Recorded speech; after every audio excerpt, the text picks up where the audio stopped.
what you asked me was a big deal too. It's un comienzo. Huh? I said it's a start. It's a start, yeah. Because he said it, I was able to understand it, and I've always had trouble listening. Well, number one, because it's so fast. That's why you. I'm not. Despacio. I'm not gonna talk that. I'm not gonna talk that fast. Like, on Sundays because they talk insanely fast. Wait, Despacio is fast? No, that's slow. Slow down. No, I'd say it's like it'd be like despacio tu tu hablar, por favor. That's how I would say it. That's how I would say it. Despacio tu hablar, por favor. Slow down your speech, please. Yeah. That I'd say something like that. You know, it's probably not the right way of saying it, but I would. Isn't slow also lento? Yeah, slow. Lento, or despacio. Well, slow is lento, but despacio, I think means to slow down. Correct? It's not really slow, but it's more of a request to slow down. Mm-hmm. Despacio. Despacio, yeah. I understand. While lento is more of just slow, while the other one's slow down. Yeah. Am I right there? Despacio. They're very similar. I'm trying to look at my. From what I understand, you're right. That's how I've always understood it. Okay. But yeah, it's just but the big thing that I'm struggling with right now, as you can see, Oscar, is like right there, I had to use hablar. Yeah. Because I don't know the noun form of speech, so I had to use the verbal form. Mm-hmm. That's all I know. Because I don't know the noun form of speech. Mm-hmm. You know? So how would you say slow down your speech? Like using it in a noun way. I would just say, ¿puedes, por favor, hablar más despacito? So which one is speech? To speech? Your speech? Hablar? Like to talk, right? Yeah. ¿Puedes hablar? Hablar. So I would use hablar. Yeah, to talk. Hablar means to talk, right? To talk. So you can talk more slowly, please. How do you say it without it being a verb? Yeah, that's what I'm trying to say. How would I say it without it being in a noun form instead of a verbal form? Because that's where I get tripped up. Use the word. Yeah. Slow down your Would words. you just use palabra? You mean like palabras? Slow down your words. Slow down your words. That could work, right? I'm not sure like how you do that. I'm not sure on that. So. Yeah, see, that's where Google Translate comes in handy for me, because I often translate stuff on Google Translate, and then I'll plug the same words into the app and see if it makes sense. Mm-hmm. You know, and that's kind of how I translate these things. Like last night, I learned the phrase for saying that I have to do something. Like I have to go to the bathroom. It would be like tengo que ir al baño. Yep. Don't hear one. Tengo que ir al baño. I have to go to the bathroom. Yeah. Or I have to go to the store or whatever. And I learned that phrase last night, that the tengo que. Tengo, I have to, yes. Tengo que. Don't. And that was a big thing for me, because I was like, how do you say I have to? Because I have, tener is more like I have something. Yeah. But how do I translate that to I have to? And I was like, oh, tengo que. I got it. Okay, that's cool. See, but this is the struggles that I'm coming into, because I know a lot of the words, but I don't know how to frame them into actual statements, into actual phrases. Yeah. And that's what's so difficult. But let's go ahead and get into this, because I got my 15 minutes of Spanish in. So, but I have turned a corner there, and I can. Yeah. For 3 months in, being able to understand simple phrases like what you said, is there service on Sunday? I was like, hey, I was able to understand you, and I'm like, as long as you said it slow enough. Yeah. You know. It's mainly the. Yeah. I think Puerto Ricans talk really fast too. Mostly Mexicans and the Puerto Ricans. Yeah. Just that it was in the country. But let's go ahead and open up a prayer. We're going to get back into Daniel 7 here, because remember, Daniel 7 is just the retelling of Daniel 2 to a different culture. So it's the same prophecy, but it's retold to the Persian culture, and they add some more detail into it. So we're going to have to go over Daniel 2 again, and then we're going to compare it to Daniel 7. So let's look at this. Father, thank you for our day, Lord. Thank you for our time together. I thank you for Chad and him being able to join us. And just pray, Father God, that you just help us do everything for your honor and your glory. In Jesus' name, amen. All right, so Daniel 2. I want you all to think through Daniel 2. And that was, of course, the first vision of all of the nations that were going to come after Babylon. So let's go ahead and draw our goofy statue up here. Here's the head. Here is the arms and chest. All right. Here is your torso. Here are your legs and feet. All right. So you've got all these different, and then the arms. Yep, and we're getting there because we're going to. And then here are the 10 toes. Just going to draw lines down there. Okay, so according to Daniel 2, Skinwalker. According to Daniel 2, this the head was a kingdom, the arms were a kingdom, the torso was a or the belly or the torso was a kingdom, the legs were a kingdom, and the feet were a kingdom. Now, let's review and try to recall what each one of these kingdoms were. What was the head? Babylon. Babylon. And what was it made out of? Gold. Gold. Oro. Because that does make a difference. Okay, how about, or like you said, oro? Yeah. Okay. How about the arms? Persia. But more specifically, it would have been Medo-Persia. But yes, Medo-Persia. you're correct, Persia. And what was the metal? Macedonia. That's silver. Oh, silver. Okay, I forgot. Okay. Yeah. Silver in Spanish is It's actually plata. platimo. Platimo? Is it? Correct? Are you right about that? Because I heard plata, like Is it plata or is it Yeah. platimo? plata, like Plata. Plata. It might be plata. Platimo might actually be platinum. Yeah, that makes Platimo. I will Google it because I've always heard it called plata. Okay. Yeah. Well, I might be confusing it with platinum. See if platinum is platimo. Well, silver is plata, but you're asking what? Platinum. Is that platimo? Platinum in Spanish, you see. I think it might be. Yeah, you're right. Platino. Platino. Platino is platinum in Spanish. Okay. Cool.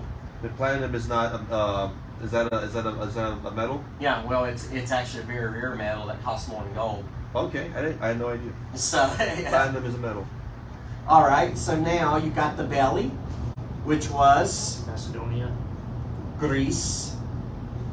Correct. No. Macedonia, Greece, and what was the Bronze. bronze? I don't know how to say bronze. And then the legs was Rome. Rome, and the Iron. metal Iron. iron. And how about these feet? Iron and clay. 10 kingdoms. Yeah, and it just think of it as Antichrist kingdom. And Daniel 2 didn't bring that out, but we're going to see that in Daniel 7 because those are one of the details that Daniel 7 adds to this. The show us what that final kingdom is. And what was the metal? It was a mixture of iron and clay. All right, iron and clay. So then what kingdom are we under now? We are between, because Romans, because Daniel 8 adds to it too, because that kind of describes the split in the Roman Empire. Yeah. But we are between the Antichrist kingdom and Rome because Rome is fallen. But isn't Rome also is fallen. That wasn't me. I am actually, I am actually going to buy a a selfie stand, a podcast stand to replace this weekend. One of the ones with the light, with the circle light on it.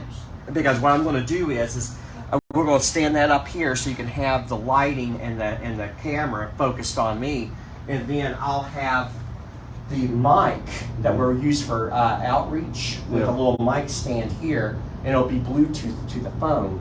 So that way, you'll get the video and the audio online, because I won't be using the microphone on the phone. I'll be using the microphone that we use for outreach. Okay. And we'll just put it here on the pulpit. That's my goal there. So that way you'll have a microphone here that will be linked up to the phone so the people online can hear us better. Time for an upgrade. So we'll upgrade, exactly. It's not going to be for the sound system in here because we don't need it. That microphone is going to be for online purposes. I wanted to point out that that's also kind of debatable, because some people say the Roman Empire never ended. I mean, some people say, because there's proof that in all cultures and in the European civilizations that they get the Roman influence. Well, and what they mean by that is that the Roman Empire fell, which means it shattered, and it was scattered throughout all the Eastern nations. Yeah. But remember, around 400, it's split into two. You had the Western Roman Empire and the Eastern Roman Empire. Yeah. Western Roman Empire was Roman Italy, but modern Istanbul was the Eastern, because that was Constantinople with Constantine. So remember, you're coming to that point too. You had Eastern Orthodox and then Rome. Yeah. And you're going to have to kind of remember that too. But right now, to answer your questions, we're kind of right there. Rome is kind of split up. So we're part of the Roman province of technically Britannia.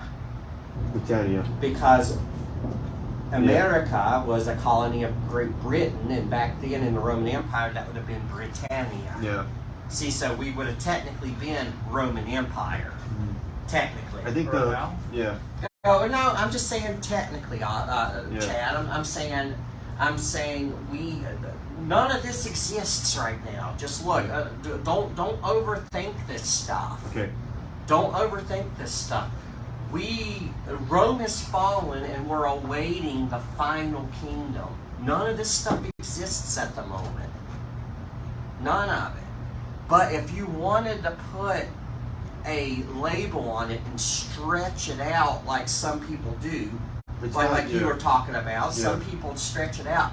We would be a colony of Britain, which was once Britannia of the Roman Empire. Yeah. So we're in between that after Rome had fallen, but one day the Antichrist is going to come up and reunite 10 of those countries that once made up the Roman Empire into this 10-nation confederacy and rule from it. And that's kind of what we're looking at. See, and that's why the 10 toes and the clay and iron down there is how it is. There's going to be a confederacy of 10 of those nations that once made up the Roman Empire that come together, and the Antichrist is going to rule from it. That's what we're going to see today in Daniel 7. Daniel 7 makes that clear. That's why Daniel 7 is so important, because this passage is adding information to the statute. He's making this more clear, because right now all we know from the statute is just kind of the secession of the nations. You're going to have Babylon, then Persia, then Greece, then Rome, and then he just kind of plays lip service to this weird end times kingdom that's going to sprout up, but he really gives you no information about it. We're kind of in the dark about it up to this point. Daniel 7 gives us that information. Well, it's just interesting how each kingdom they come in succession after the other until you get to Rome, and then obviously we're not in the Antichrist kingdom yet. So and it's interesting because Rome, of course, wasn't conquered by anyone. So that's why you don't have another body part, because Rome wasn't conquered by anyone the same way here. Rome fell from within, and once they were already weakened, then the barbarians came in and kind of just split them up. and became their own little city-states. But that was after Rome had already fallen. It's not like someone came in during Rome's strength and height when they were completely put together and took them over like the other ones. Rome had already been fractured by the time the barbarians came in. The plagues and the wars. Yeah, exactly. So that's kind of where we are there. But keep that in mind. So we have the statue. So now let's read this, because this is new visions that that has come, and he has to. But look at who's dreaming now. It's not the king of Persia. Daniel is having this dream. So it's almost like Daniel is receiving revelation, extra revelation to explain what he already knows. So it says, in the first year of Belshazzar, king of Babylon, which back then, remember, king of Babylon, Daniel's still in Babylon. All right? Just who's ruling Babylon right now? The Persians are. So it's like, yeah, the king of Persia is still the king of Babylon because Babylon still exists, guys. The city's still there. So the king of Persia is still the king of Babylon. And do you see how already, what is the Bible doing? They're applying Babylon to the whole statue, Oscar. They're saying the head is still intact. This whole thing is Babylon. Yeah. They're already doing it. That's the idea, because all of these kingdoms in succession are still ruling Babylon. Yeah.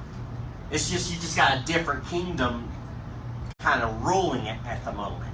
So even today, you know, when the Antichrist kingdom comes up, hey, that's the last that's the last part of the body, but it's still just a secession. It took over something that was once Babylon. You know, so that's kind of how you want to look at it. But it says, Daniel had a dream and visions of his head or visions in his head while on his bed. Then he wrote down the dream, telling the main facts. Daniel spoke, saying, I saw a vision by night, and behold, the four winds of heaven were stirring up the great sea. Now, with the great sea, you're going to see within the book of Daniel now that the sea always speaks of like the Gentile nations. And Daniel in the Bible is going to develop that the sea is the Gentile nations. We're going to see that symbol developed here. Okay? And four great beasts came out from the sea, each different from the other. So these Gentile nations are going to give up four beasts. Okay? The first was like a lion and had eagle's wings. I watched till its wings were plucked off, and it was lifted up from the earth made to stand on 2 feet like a man, and a man's heart was given to it. Now, here's the thing, guys. Some of this stuff, this symbolism, really hard to interpret. The details. So, do I understand fully what it means for this creature to stand up and have a man's heart? Well, the man's heart will probably show that, hey, it's a human being. But the wings and all this stuff, probably not. I mean, I probably don't understand that completely. But we can try to use the Bible and use nature to decipher it. It probably means he'll be humbled or something. Yeah, maybe. But it says, and suddenly another beast, a second, like a bear. It was risen up on one side, and it had 3 ribs in its mouth between its teeth. And they said thus to it, arise and devour much flesh. So just picture this. The first beast was a lion, the second one was a bear, and they're coming up out of the sea. After this I looked, and there was another, like a leopard, which had on its back 4 wings of a bird. The beast also had 4 heads, and dominion was given to it. Okay? So, you had a leopard with 4 heads and had wings like a bird that came up. And this is spooky. This is a nightmare, guys. Yeah. This is a nightmare. Yeah. I'm sure Daniel's kind of tossed it and turned it here, because this would have been a realistic dream of these beasts coming up out of the water. And imagine yourself standing on like the beach and these things just coming up out of the sea. I mean, it would have been a nightmare. Yeah. It's crazy. And after this, I saw in night visions, and behold, a fourth beast, dreadful and terrible, exceedingly strong. It had huge iron teeth. Oh, where have you heard of iron before? Do you see the correlation here? It was devouring, breaking in pieces, and trampling the residue with its feet. And it was different than all the other beasts that were before it. And it had 10 horns. And I was considering the horns, and there was another horn, a little one, coming up among them, before whom 3 of the first horns were plucked by its roots. And there in this horn were eyes like the eyes of a man, and a mouth speaking pompous words. So this last one was a terrible beast. He couldn't connect it to any type of animal, and it came up, and this last beast had iron teeth. Which, remember, this is the fourth beast. So mind you, look at our diagram. 1, 2, 3, 4, iron. So keep that in mind, okay? And out of that beast came 10 horns. There you go. Yeah. 10 horns, and 1 little horn speaking pompous things. So let's break this down, and let's connect the new symbols, because Daniel's going to interpret this for us here in a second. But let's go ahead and jump the gun and connect the new symbols here. All right. So what was the first symbol? Lion. It was a lion with wings. Lion with wings. Okay. And what was the second symbol? It's a bear. With ribs in his mouth. With ribs in mouth. He's All right. And what was the third one was a leopard. A leopard with leopard? What do you have? Wings. Bird wings. Shot on his back. He had 4 wings of a bird. Okay, yeah. 4 wings. He had 4 heads too. Okay. But he also I'll had, just say with 4 heads. he also had 4 wings too. And the last one. So let's just go ahead and Last one's like some kind of like mutant. yeah, mutant. Like Let's just call it a It's mutant. like a deformed A mutant kill it with with fire. a mutant with 10 horns with 1 little horn. Iron teeth. Maybe that. Yeah, and iron teeth. So let's go ahead and let's go ahead and say it was mutant with iron teeth. Yeah. Because the last one actually compares this out of that one came 10 horns Out of this one came 10 horns. with 1 little horn speaking pompous or prideful things. What? A horn can talk? Well, it's a dream. Remember that. Haven't you ever had weird, twisted dreams? Oh yeah. With Chucky? Yeah. So there's the new symbolism there. So it's weird, but let's go ahead and break that down. Because he goes even further. I watched till thrones were put in place and the Ancient of Days was seated. Okay? His garments was white as snow, and the hair of his head was pure wool. Boy, on Sunday mornings we have an apostle that's really taken some symbolism from this, aren't we? Who? Revelation. Think about it. Garment white as snow. Head was the hair on his head was as pure wool. Yeah. The Ancient of Days. See where John, where Jesus in his vision is pulling this. See, Jesus is showing, hey, I am this Ancient of Days mentioned in Daniel here. Yeah. That's what he's in Revelation. He's talking to John about. He says, his throne was a fiery flame, his wheels a burning fire, a fiery stream issued and came forth from before him, and 1,000 thousands ministered to him. 10,000 times 10,000 stood before him. The court was seated, the books were opened. So now you're seeing this Ancient of Days coming up. Now in the Daniel 2 passage, what does the Ancient of Days correlate to? Jesus Christ. Yeah, it would have been the stone coming from heaven taking out the feet of the statue, right? So you see the correlation still. You got the Ancient of Days here. Yeah. And he said, I watched then because of the sound of the pompous words which the horn was speaking. I watched till the beast was slain and its body destroyed and given to the burning flame. For the rest of the beast had their dominion taken away, yet their lives are prolonged for a season at a time. Now, what are the beasts here? What are the beasts symbolizing, guys?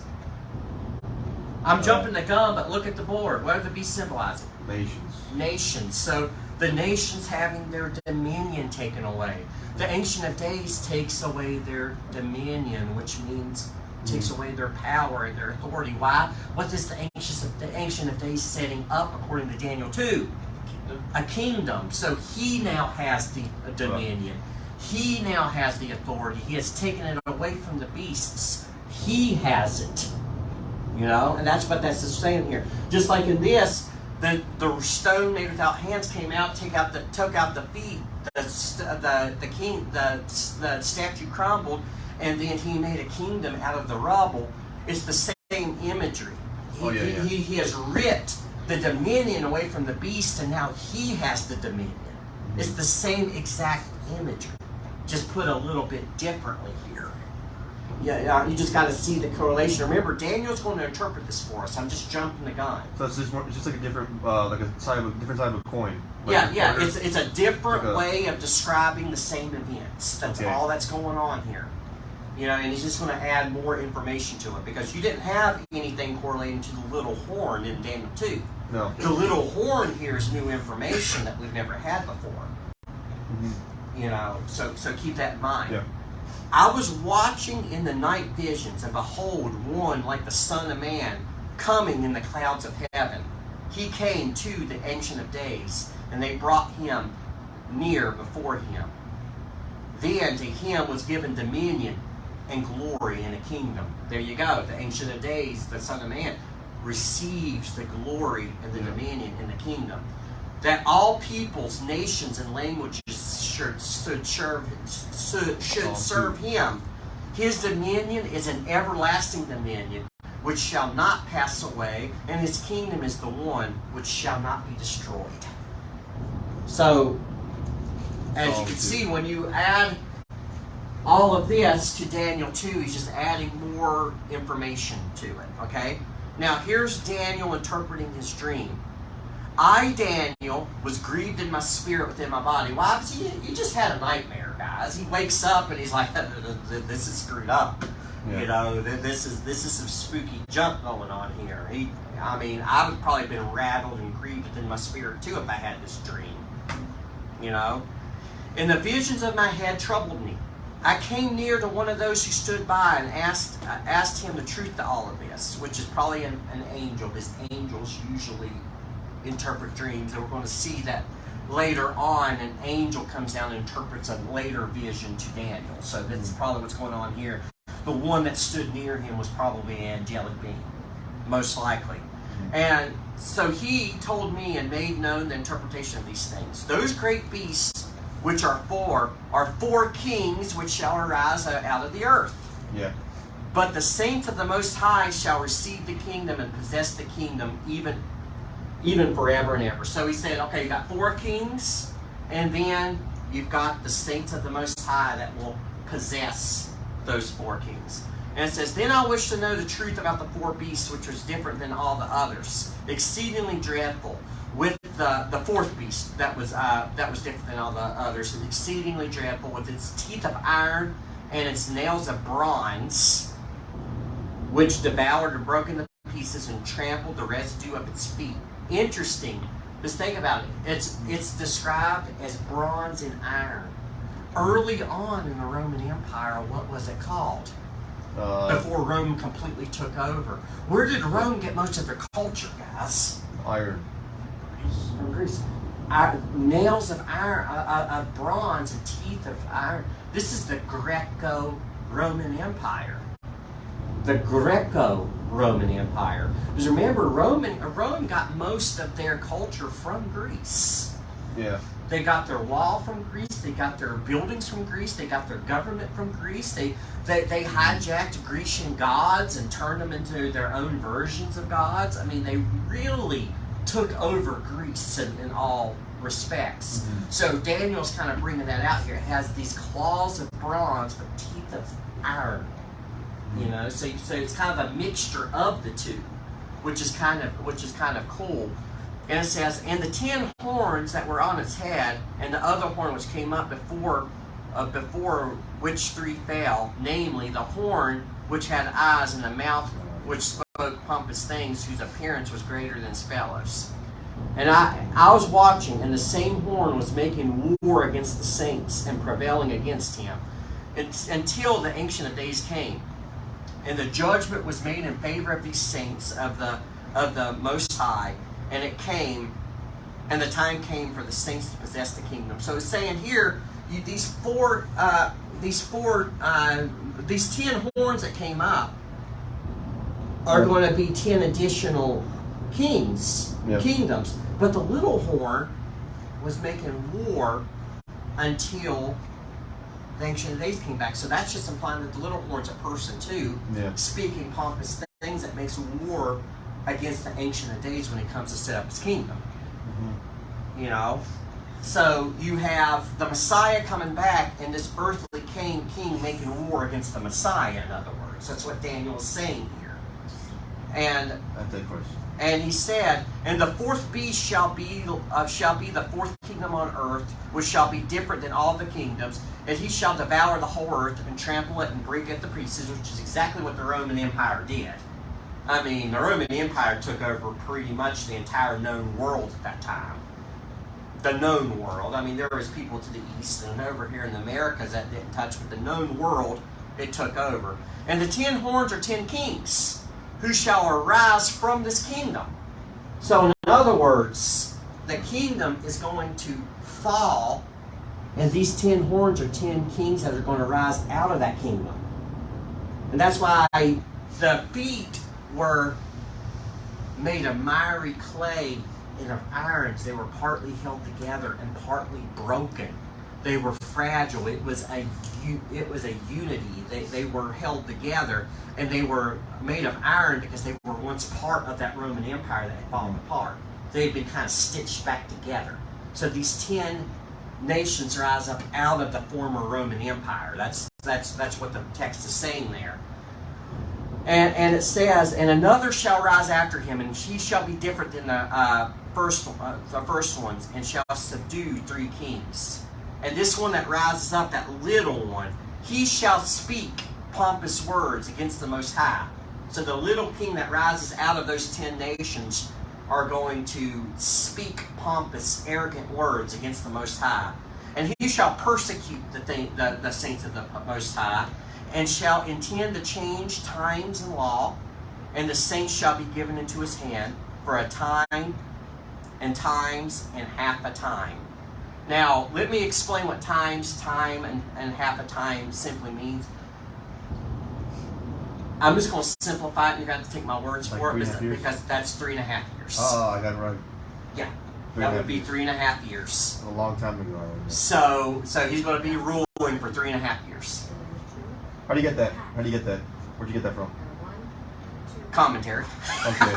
I got that from where did I get that from? A commentary, because I remember in my head 3.5 years. Yeah. I don't know. But the court shall be seated, and they shall take away his dominion. So this this little horn that speaks pompous things against the Most High, the court shall be seated when the Most High comes back, and they're going to take away his dominion or his power to consume and destroy it forever. Then the kingdom and dominion and the greatness of the kingdoms under the whole heaven shall be given to the people and the saints of the Most High. So all the kingdoms that the little horn once ruled will be given to those who belong to the Most High. Okay? And his kingdom is an everlasting kingdom, and dominion shall serve and obey him. And this is the end of the account. As for me, Daniel, my thoughts are greatly troubled, my countenance changed, and I kept the matter in my heart. So guys, in essence, what he's teaching here is he's blending all this together. So we kind of want to interpret Daniel 7 and Daniel 2 together.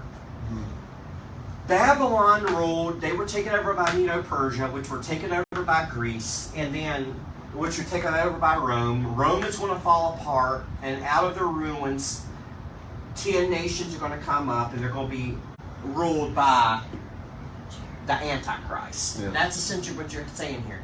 And we see that because the lion with its wings are Babylon. If you've ever looked at the gate of Babylon, the main blue gate of Babylon, what is it plastered with? Gold lions. Lions were a big symbol of Babylon. Yeah. So that's why God uses the symbol of a lion with wings. It's a symbol of Babylon. A bear, to my knowledge, I'd have to look it up, but a bear was strong and ruthless. And I think a commentary, if I remember correctly, connected that to Darius and Artaxerxes. They were kind of like just strong, ruthless people that would just tear you apart. But the leopard was more swift, and that would have been Alexander the Great. He just went through and swiftly chopped up everything. And he died. And so that would have been Greece. And this mutant, why would you call the Roman Empire a mutant? Because the world has never seen anything like it before. You have this weird nation that comes up, and all it is just this collection of a bunch of people groups just thrown together, and they rule pretty much the entire world. The entire Mediterranean world. Europe, pretty much Roman Empire was modern Europe. When you really think about it, it was mainly modern Europe. And those iron teeth tips you off that it is Rome, because he's using the same symbol from Daniel 2. It's iron. And he adds in the bronze claws because he's wanting to show you that, at least early on, Rome had a lot of Grecian influence in it. That's why they called it the Greco-Roman Empire. There's a lot of Grecian influence in Rome. So it had the bronze claws and the iron teeth. So it's kind of like a mishmash of those two things together. And we know that Rome eventually came into their own, and they just became their own culture. But look at Roman architecture, Roman law, the Roman gods, everything about Rome, and it screams Greece. They have such a heavy Grecian influence, it's not even funny. Yeah. So the Bible brings that out, But as I said, out of Rome, and this is where you kind of have to bring them together, is Daniel 2 says that the feet were the partly held together, the partly broken, right? The feet, the iron mixed with miry clay, which shows you that it has fallen apart and it's kind of been stitched back together. Something happened and it crumbled, and it's been stitched back together. And out of that stitching were 10 toes. And Daniel don't explain what the 10 toes were, but Daniel 2 doesn't explain, but Daniel 7 does, because he says, okay, out of this mutant, as we know here, it falls apart, but out of the ruins of that are going to come up 10 horns. 10 horns. And out of those 10 horns are going to be one little horn that speaks pompous things, that makes war against, that kind of unites the 10 horns, makes war and unites against the 10 horns, and then makes war against the Messiah. And he speaks pompous, evil things towards the Messiah. And well, that makes sense. I mean, he takes over Jerusalem. And we're going to see later on, not only in Daniel 9, but in the rest of the Bible, once you get the Revelation in the New Testament, they really take a hold of this imagery and show you exactly what he does. And we know that what are the pompous things that the little horn speaks of? He pronounces himself to be God. Yeah. He pronounces himself to be the Messiah. He does that in the temple. Daniel 9 brings that out. 2 Thessalonians brings that out. Romans 13 brings that out. You have a lot of verses that brings out that truth. So we know the pompous words that he speaks. But here's just the first revelation we have of the Antichrist. We don't have a lot of information about him. All we know is he comes up, makes war against Christ, and he speaks some sort of pompous words that isn't revealed yet. We don't know what he says, but we know he's going to say something that is arrogant and makes war with the Ancient of Days. Remember, you want to interpret the Bible according to progressive revelation. Yeah. He doesn't reveal what those words are yet. That comes later. Yes. So remember that. You gotta, in order to find out what the words are, think of your concentric circles, you gotta work outwards. You gotta keep reading until the Bible interprets itself. So that's kind of where we are here. But naturally, the Ancient Days are going to come back, defeat this 10-nation confederacy ruled by this little pompous speaking horn, take his dominion away and give it to his servants, to the Ancient of Days servants, and they will rule forever. Or in Psalm 2. They will rule forever, yes. And they will rule forever. So that's how you blend these together. Do you just kind of see how they match together? You got to have to study it out, but they do go together. I do see that they correlate. There's a lot of... There's a lot of symbolism, and it's hard. But I've been studying this for years, and it's hard. But Daniel 8, the vision of the ram and the goat, you wait till you get to this one. Because I've got to study this one out a little bit, because honestly, I've already forgotten for sure what the ram and the goat was about. Don't quote me on this, but if I remember from my Daniel Revelation class, the ram and the goat is the Eastern and the Western Roman Empire. I believe. You think that's what it means? I think that's what it meant. I will have to go back and study it out. I have to look at my notes from school and commentaries, but I think that's the meaning of it, and I'm gonna have to do some study on that. But guys, as you can see now, what is the biggest thing, Chad, that Daniel 7 added? Daniel 7 added the Antichrist. That was the big thing that this verse added to that Daniel 2 did not mention. Yeah. He added that new element to it and gave more information. So you can think of Daniel 7 as God elaborating to Daniel about Daniel 2, adding more information and helping Daniel make sense of how are these future events going to play out? What exactly is going to happen here? And of course he's going to pass this along to the Persians, but that is kind of what goes on here, because by the time that Daniel 9 rolls around, he adds even more information to this stuff, guys. Because now he's given time frames for when is it going to happen. He's given time frames for when the Messiah is going to come on the scene. He's given time frames for this stuff. And that's how the Magi found baby Jesus. Yeah, and that's exactly right, Chad. Because remember, the Magi. The wise men, they came from the east, and Magi, the etymology of the word Magi, comes from Babylon. These Babylonian Magi were the magicians who succeeded Daniel. And obviously they had the word of God in ancient Babylon, so they were reading the prophecies and they were like, oh man, let's follow the star because the Messiah is being born. So by faith, they set off from Babylon and go to Bethlehem following that star, because they had the Hebrew scriptures, because it was left by Daniel. That's the easiest way that you can... It all fits together like a puzzle. It all fits together like a puzzle, yeah. There's no contradictions as far as I know. So, well, yeah, but do you have any questions, guys? We've got about 4 minutes. And really, dig deep. If you have questions, I want to answer them, because this is tough.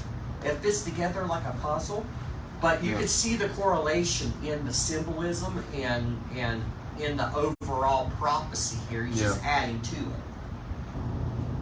I know I have a question, but give me a minute to think about it. All right. Yeah. Did you see where I'm coming from with it, Heather? Yeah, it's. So how did the Magi know to follow a star? Boy, you're testing me there. There are some vague prophecies talking about the star of David that's going to pop up during the time of the Messiah. Honestly, I'd have to look at it because that's not as clear as we would like it to be. There's some vague stuff, but it's. So I guess I have a question about the Antichrist. All right. The Antichrist is not Satan.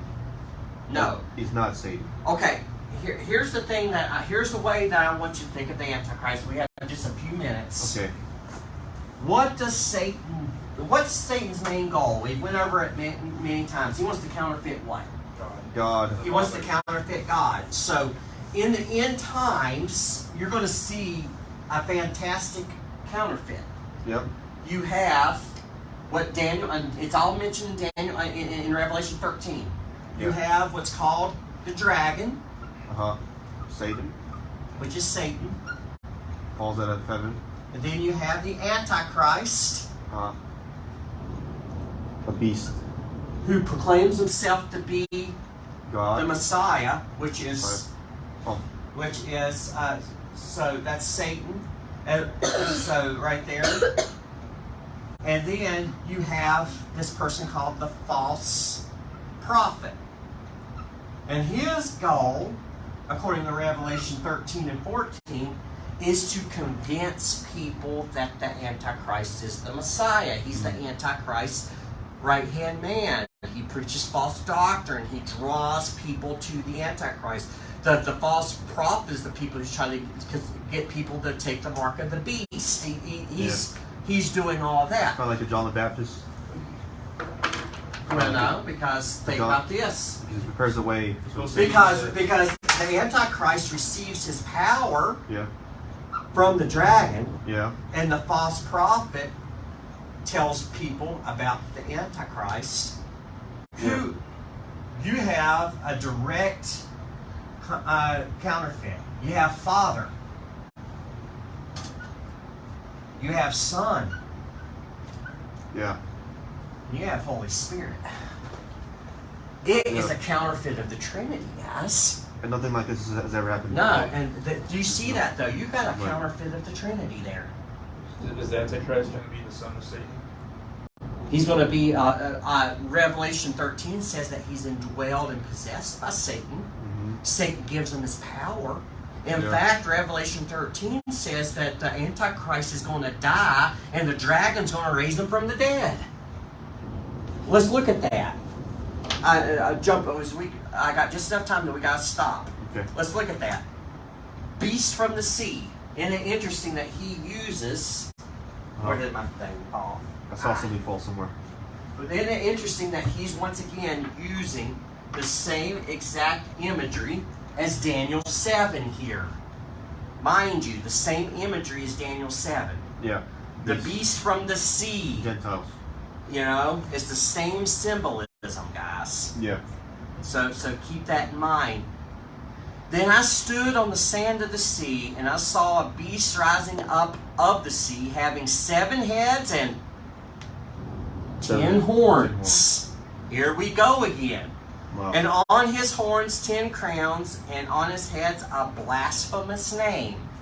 Now the beast which I saw was like a leopard. Oh, where have we heard that? The leopard has multiple heads, but he only has Okay. And his wings, his feet were the feet of a bear. Bear. Where have we heard that? So it's the statue. Yeah, and notice these beasts in Daniel 7. And his mouth was the mouth of a Lion. lion. Oh, isn't that interesting? He's using Daniel 7 imagery here, guys. When the Jews would have read this, they would have went straight back to Daniel 7. They would have known exactly where he's pulling the symbolism. So they would have known where to look to interpret this, right? And the dragon gave him his power, his throne, and great authority. And I saw one of his heads as if it had been mortally wounded, and his deadly wound was healed. Yeah. And all the world marveled and followed the beast. So they worshiped the dragon who gave authority to the beast. And they worshiped the beast, saying, who is like the beast? Who is able to make war with him? And he was given a mouth speaking great blasphemies. And he was given authority to continue for 42 months. Good. Do the math. How long is 42 months? Divide that by 12. 3.5 years. 3.5 years. Yes. So once again, you can see here how you would interpret Revelation 13. You can't interpret it apart from Daniel 7.